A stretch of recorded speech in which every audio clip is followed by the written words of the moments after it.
Je suis Annelle Monti, donc je travaille avec Boris sur la partie comportement et IA.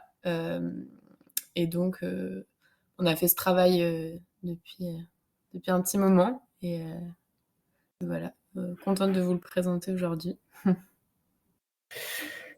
L'idée c'est d'aller direct au but, mais juste pour vous dire, et puis si ça vous intéresse, nous il y a un certain nombre de sujets dans nos travaux de recherche qui sont pour lesquels la question de le mettre en commun numérique se pose et on n'a pas complètement résolu. Donc ça m'intéresse aussi de discuter avec des gens qui travaillent sur les communs ou qui ont une spécialité sur les communs, de nous éclairer, nous, à Guaro, sur ces questions-là.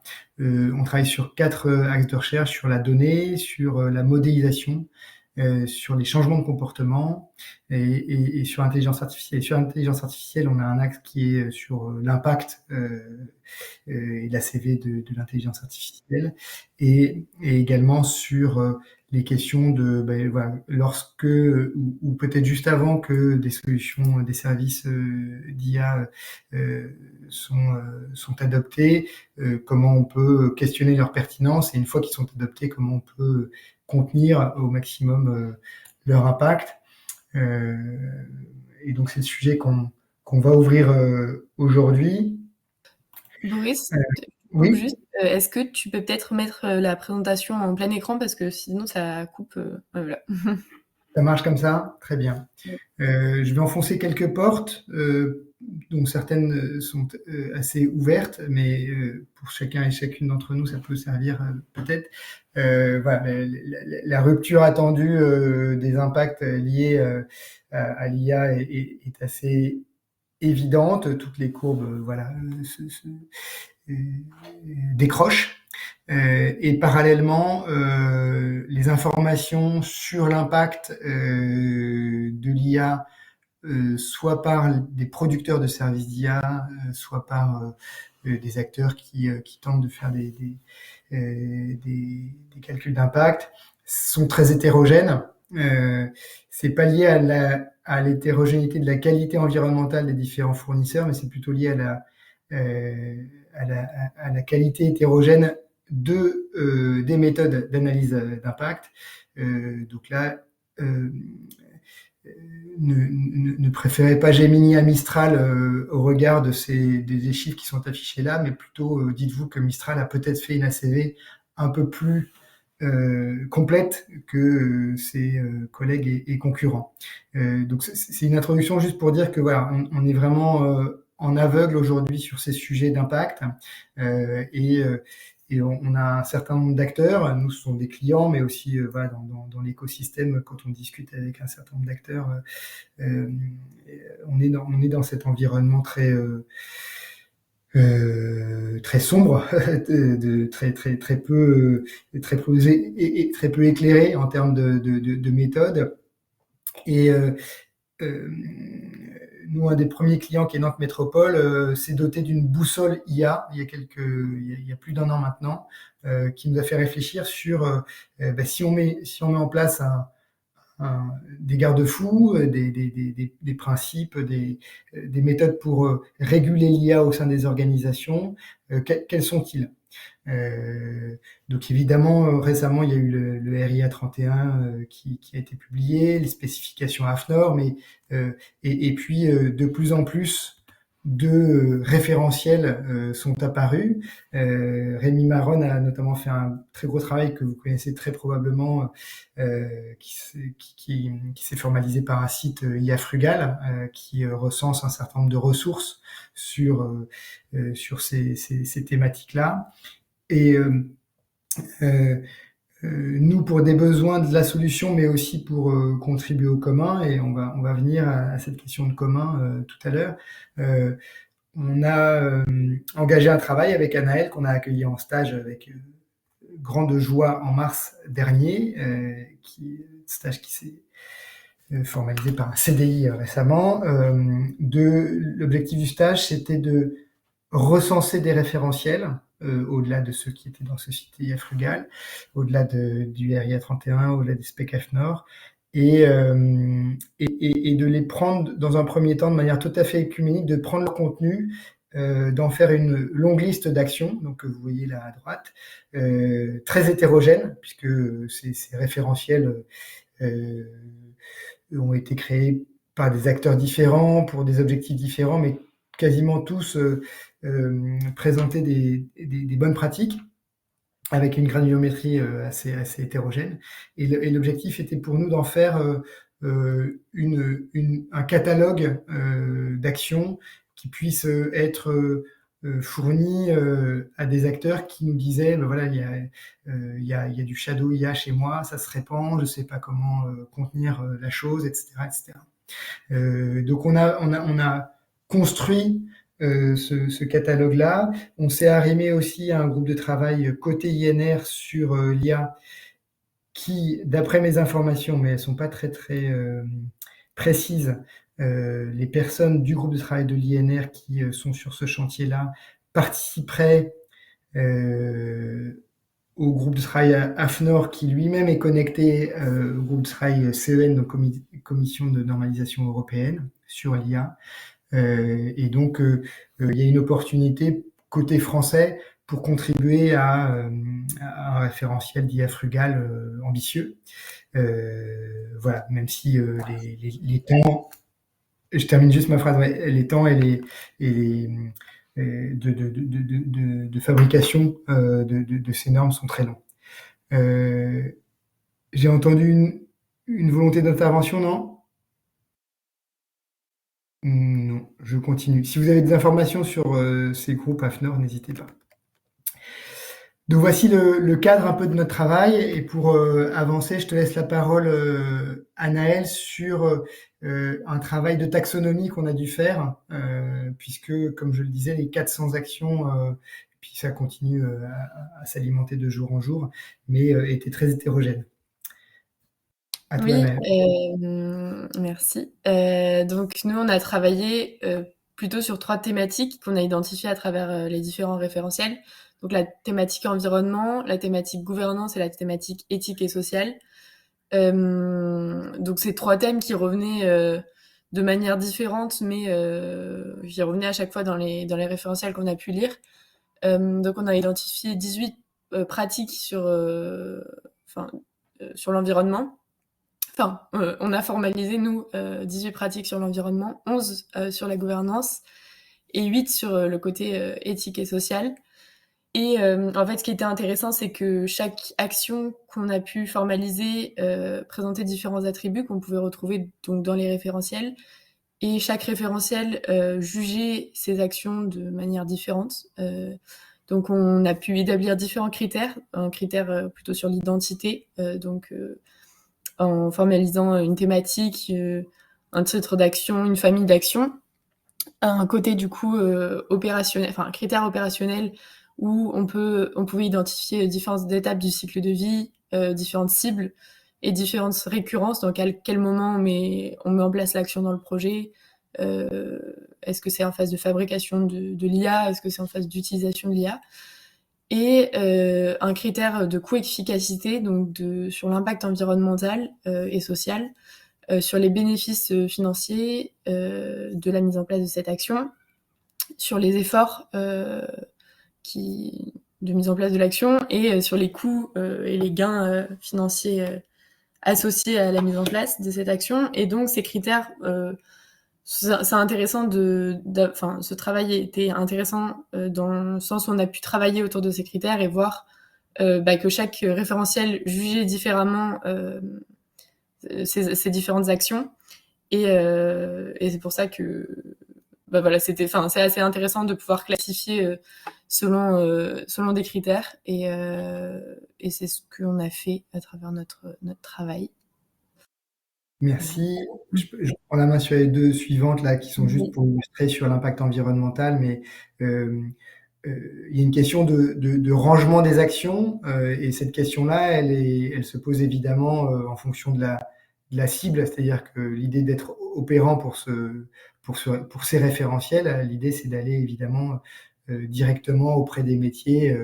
Et donc là, on a illustré une idée qui nous est venue à la lecture du document publié par iCare by Bearing Point là, récemment sur l'IA et qui range en fait les facteurs d'impact à considérer dans le développement, le choix d'utilisation de l'IA. Et on se dit, bah, tiens, c'est peut-être une manière de voir qui permettrait d'organiser les actions, puisque derrière, on imagine bien qu'il y a un concepteur d'IA, un utilisateur, etc. etc. Et donc, peut-être que c'est une manière de ranger les choses qui est intéressante. Une deuxième vision, ça peut être cycle de vie pur. Donc là, vous avez une illustration de la CV faite par Carbon 4 de Mistral et qui est présentée de cette manière-là. Donc ça peut être aussi, ces champs-là de 1 à 7 peuvent être aussi une manière de ranger les actions. Donc ces actions, c'est des recommandations d'IA responsables et qui se trouvent être portées à différents endroits dans la chaîne de production de l'IA. C'est plus pour s'ouvrir la réflexion parce qu'aujourd'hui, nous, on n'a pas fait de choix et le fichier que nous avons produit aujourd'hui, l'idée pour nous, c'est de pouvoir continuer à travailler avec d'autres acteurs en source ouverte pour que ce soit le plus opérant possible. Je te repasse la parole pour la présentation de l'outil, enfin de l'outil, plutôt de ce qu'on a produit, Anaëlle. Oui, ça marche. Donc, ce qu'on a produit, c'est un tableau de synthèse des actions où on va avoir au cœur du document 37 actions qui ont été réduites. Donc, le travail qu'on a fait, c'était donc de lire l'ensemble des référentiels, d'extraire l'ensemble des actions. Donc là, vous voyez le petit onglet liste complète des bonnes pratiques. Donc on a extrait toutes les actions et les questionnements autour des sujets IA. Et on a eu une liste de plus de 450 actions qu'on a ensuite rassemblées et réduites pour faire le cœur de notre document, qui est une liste de 37 actions. Donc avec aussi la fiche critères qu'on vous a présenté juste avant et la liste de l'ensemble des référentiels qui ont été étudiés, plus les référentiels qui sortent un peu chaque jour ou qu'on découvre chaque jour aussi, et donc qui est à compléter et qui sera à lire, qui sera à lire et dont les pratiques seront à ajouter. Et ensuite, on a des fiches actions. Donc, pour chacune des 37 actions, on va avoir une description associée, des KPI, chaque critère qui correspondent justement à l'action. Que je te laisse passer Oui. pour illustrer. Ouais. Merci.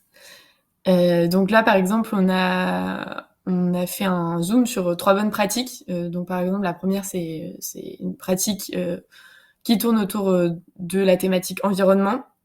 Donc privilégier des jeux de données open source, documentés et vérifiés, qualité, représentativité, conformité de licence d'usage, qui s'inscrit dans le thème de réduction de volume de données. Dans le cycle de vie, fabrication, pour l'instant, nous, on a défini 3 critères de cycle, 3 phases du cycle de vie, mais c'est un arbitrage qu'on a fait. Donc fabrication, utilisation et fin de vie. La cible, donc, c'est une action qui va s'adresser plutôt aux développeurs. Récurrence systématique, donc c'est quelque chose qu'on doit faire de manière systématique lors du développement d'une IA ou lors du développement du projet, et qui s'inscrit dans l'objectif assurer la transparence et la traçabilité des données utilisées pour l'entraînement et l'exploitation du modèle IA. Donc ensuite, on a, donc ça c'est un peu la carte d'identité de la bonne pratique, avec donc sa description à côté et des indicateurs, donc comme je vous l'ai dit, des KPI, donc par exemple le pourcentage de jeux de données open source utilisés, la qualité du jeu de données open source, les sources, donc quel référentiel propose cette bonne pratique, et ensuite des indicateurs d'impact, bénéfices, efforts et coûts qui ont été arbitrés selon les différents référentiels. Donc par exemple, l'AFNOR indiquait un impact, je dis par exemple de 3 étoiles, enfin de 3 sur 5. C'était même pas sur 5, c'est nous qui avons fait ce petit... Enfin, on a arbitré un jugement sur... une notation sur 5. L'AFNOR disait par exemple la difficulté est de 2 sur 3. Data for Good parlait pas forcément de difficulté d'action. Donc ça a été un peu un travail de réflexion sur comment est-ce qu'on peut évaluer cette action et les critères de cette action selon les différents référentiels et les différentes données qu'on avait.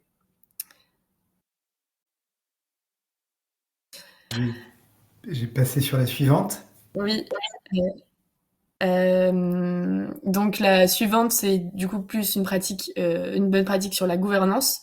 Donc établir des règles de stockage, conservation et suppression des données proportionnées aux usages et conformes aux exigences légales.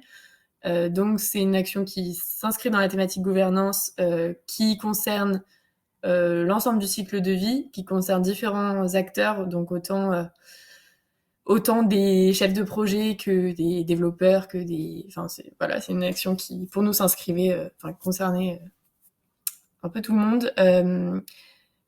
Une récurrence qui est périodique, donc c'est s'assurer régulièrement lors du développement du projet que cette bonne pratique est mise en place, avec un objectif d'optimiser le stockage de données pour réduire la consommation de ressources.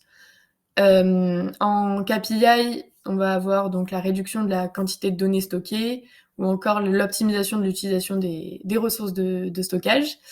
Et encore une fois, on a remis les documents, enfin les référentiels associés. Donc, on a un document de Forbes, l'AFNOR, la boussole IA. Et voilà, donc l'impact qui a été, les critères qui ont été encore une fois établis pour cette action. Et la petite description à côté qui explique l'importance de mettre en place cette action. Et la dernière thématique sur laquelle on a travaillé, c'est la thématique éthique. Donc on vous a mis comme exemple s'assurer que le système d'IA développé élimine toute forme de biais et ou de discrimination. Donc ça, c'est un sujet qui revenait à chaque fois dans beaucoup de référentiels. Et donc, en termes de cycle de vie, c'est plutôt à la phase de fabrication.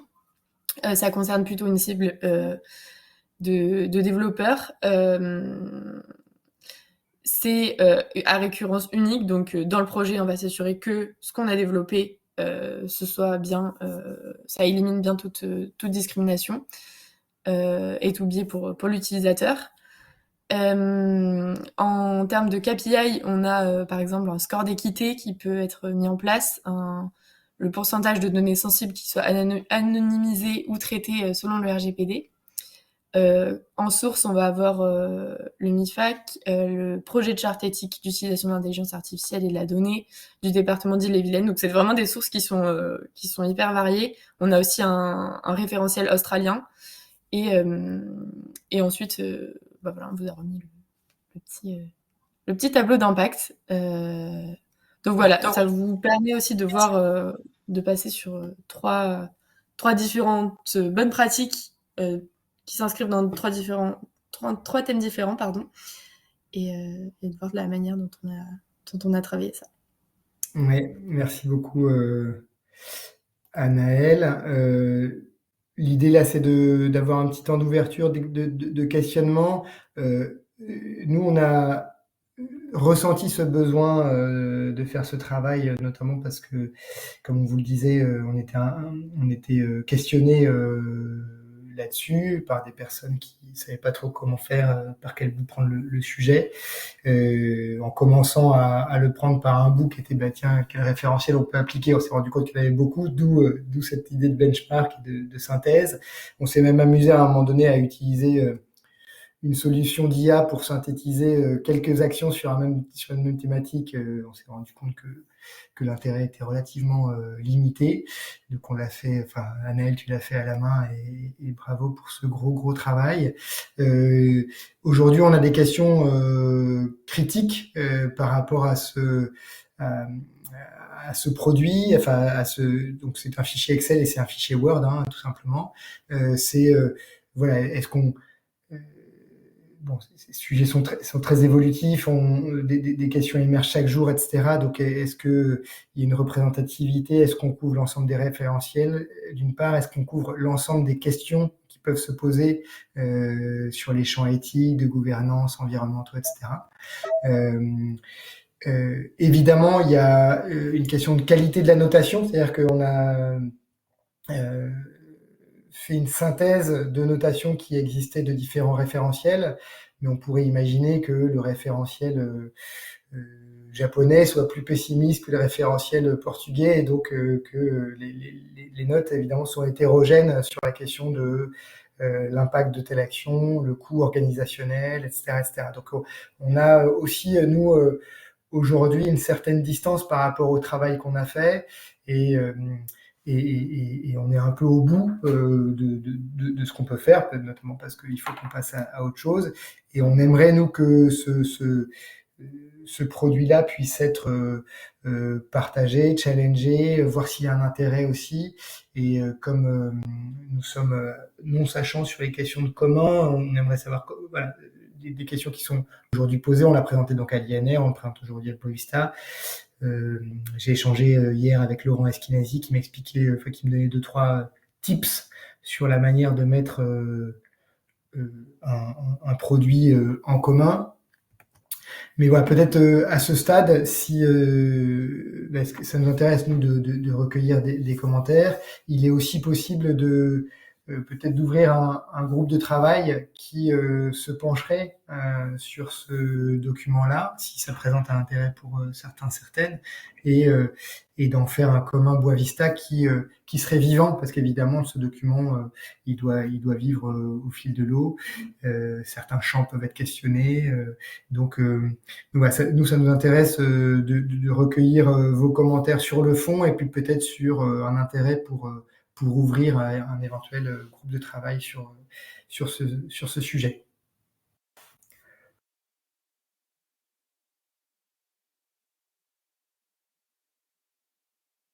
Bon, bah, je vais ouvrir la discussion.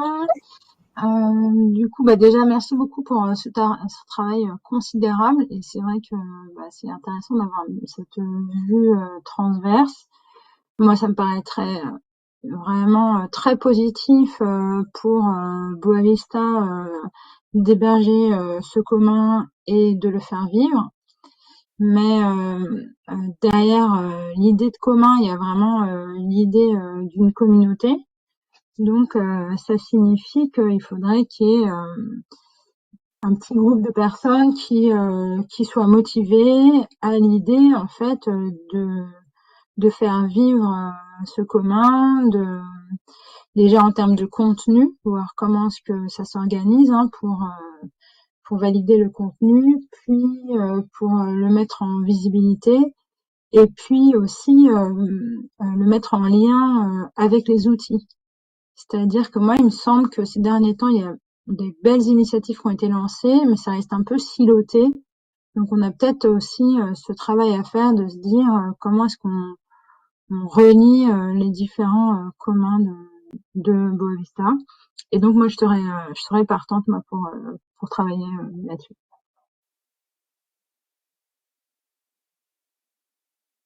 Super, merci pour ce retour. Est-ce qu'il y a d'autres commentaires? Est-ce que les uns et les autres, ça vous parle? C'est des problématiques que vous avez? Oui. François? Oui, bonjour François. Donc moi je suis chez Thales, donc on a un petit sujet en interne évidemment sur l'empreinte environnementale des IA qu'on embarque dans nos systèmes. Et je parle pas vraiment de la DSI, mais plutôt des gros machins qui utilisent de l'IA. Donc nous, la logique, c'est de s'appuyer le plus possible sur des documents externes reconnus sur le marché. Et un bon exemple de ça, c'est le RGESN, plutôt que de faire une collection des documents existants. Donc, alors, je ne sais pas que je critique votre travail, je dis juste, pour que ce soit utile, en tout cas pour des compagnies de mon profil, l'important, c'est qu'on montre à l'extérieur qu'on fait des choses et que ce qu'on fait soit reconnu à l'extérieur. Et donc, il est important de s'appuyer sur des référentiels externes plutôt que sur des référentiels internes qu'on ne peut pas partager. Et donc, tout ça, ça appuie le fait que votre travail doit devenir un commun. Enfin, il faut évidemment passer par la case des communs. parce que c'est le seul moyen d'être reconnu et que le document soit reconnu comme un document de qualité. Et c'est le cercle vertueux, hein, c'est l'AFNOR a déjà fait un super boulot. Pour l'instant, on s'appuie sur ça, mais il y a évidemment besoin de faire vivre ce genre de référentiel-là, et ce que vous faites, à mon avis, ça va dans la bonne direction. Et en plus, moins il y a de commun, plus il y a un commun qui fait, j'ai l'impression que le RGNSN a fait un peu ça, il a un peu mangé le GR 491, et plus on a sur le marché un document de référence sur lequel s'agrège un maximum de gens, plus ça fait progresser la cause, entre guillemets. Et en tout cas, nous, on est plus friands de documents reconnus que de documents complets et très pointus. Et voilà, le sujet reconnaissance par le marché aujourd'hui est plus importante à la limite que le contenu, parce que en fait, sur le contenu, comme vous le savez, on a un peu de mal à estimer aujourd'hui l'empreinte environnementale de l'IA. On a un peu de mal à mettre des sondes un peu partout. Et donc, on en est vraiment qu'au début.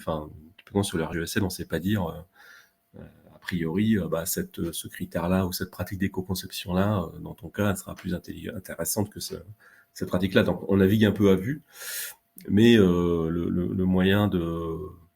à mon avis, c'est là où le collectif global a un intérêt, c'est que plus il y a de gens qui tournent autour des mêmes pratiques, plus il y a de gens qui pourront dire après, ça marche ou ça marche pas, quoi. Et donc, du coup, François, je me permets de t'interrompre parce que du coup, est-ce que du côté Thales, Boavista, c'est quelque chose qui peut être reconnu si la communauté elle est un peu active, ou alors est-ce que ce qui est reconnu c'est plutôt des normes parce que c'est porté par l'AFNOR ou parce que le RGSN, parce que derrière il y a un ministère? Les deux, mon capitaine, en fait. En fait, on regarde ce qui existe et on prend ce qui nous paraît le plus pertinent par rapport à notre contexte. Alors, ça peut être des fois Data Vista par rapport à des bases de données environnementales internes, parce que c'est de meilleure qualité que, au hasard, les 3 VM qu'on a dans NegaOT. Et par ailleurs, c'est d'accès facile. Mais après, ça peut être, si je reprends l'exemple du RGESN, comme c'est porté par tout l'écosystème français, clairement, ça a du poids, et nous, on se sert de ça pour le déployer en interne en disant, si on montre qu'on a déployé le RGESN, ça aura plus de sens vis-à-vis de nos clients et de nos parties prenantes que de dire, on fait de l'éco-conception, mais on peut pas vous dire ce qu'on fait, quoi. Donc, si, à partir du moment où c'est transparent, ça a de la valeur pour une entreprise qui veut montrer ce qu'elle fait, quoi.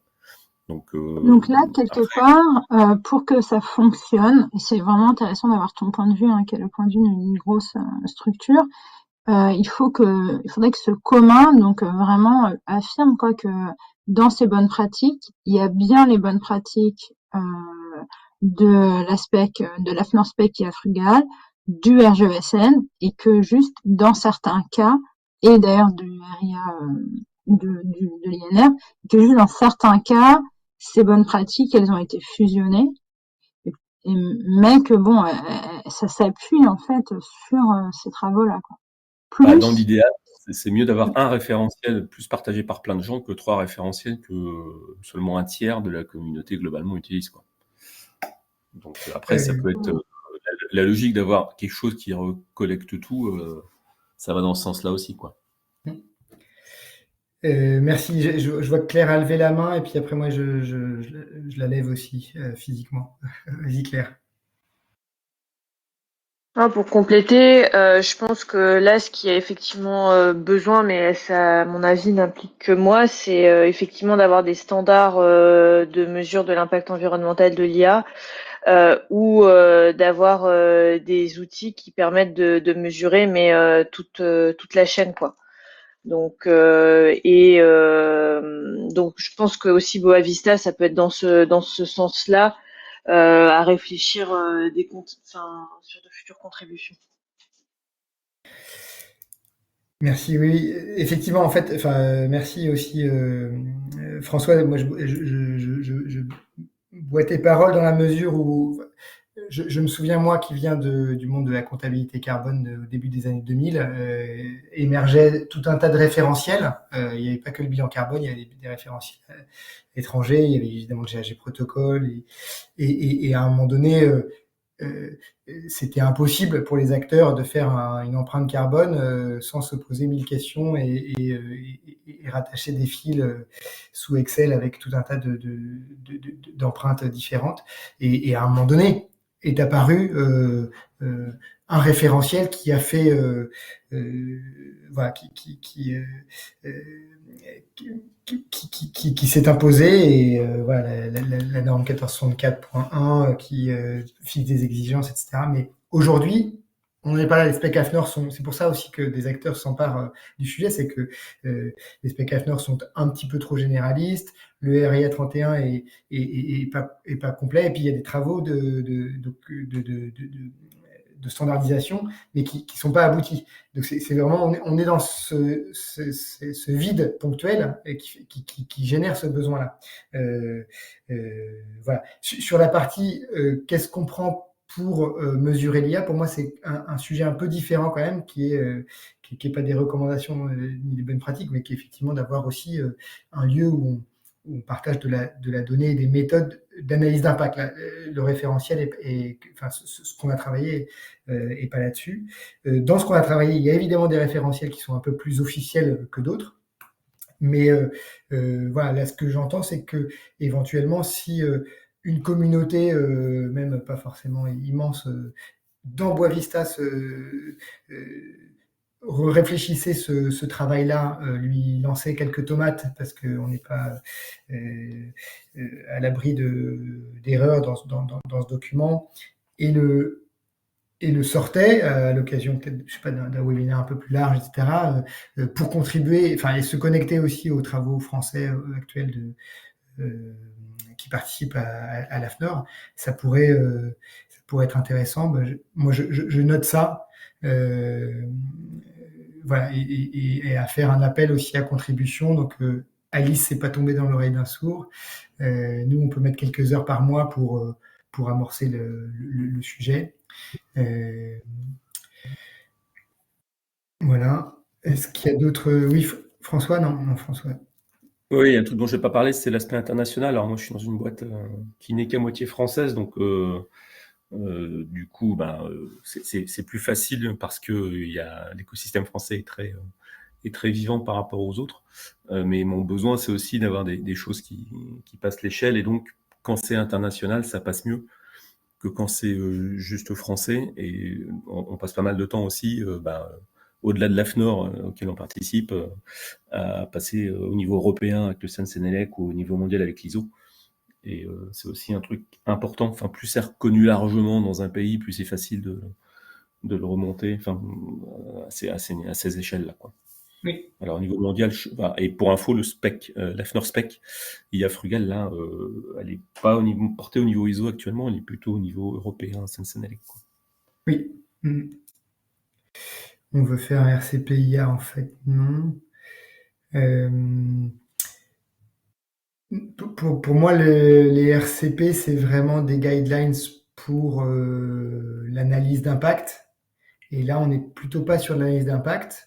Comme je le disais au tout début de l'intro, là, c'est un autre champ de travail qu'on a aussi chez Aguaro, parce que c'est un sujet qui nous questionne. Mais là, on est plutôt sur des recommandations aux utilisateurs pour l'usage, enfin la fabrication ou l'usage d'une IA responsable.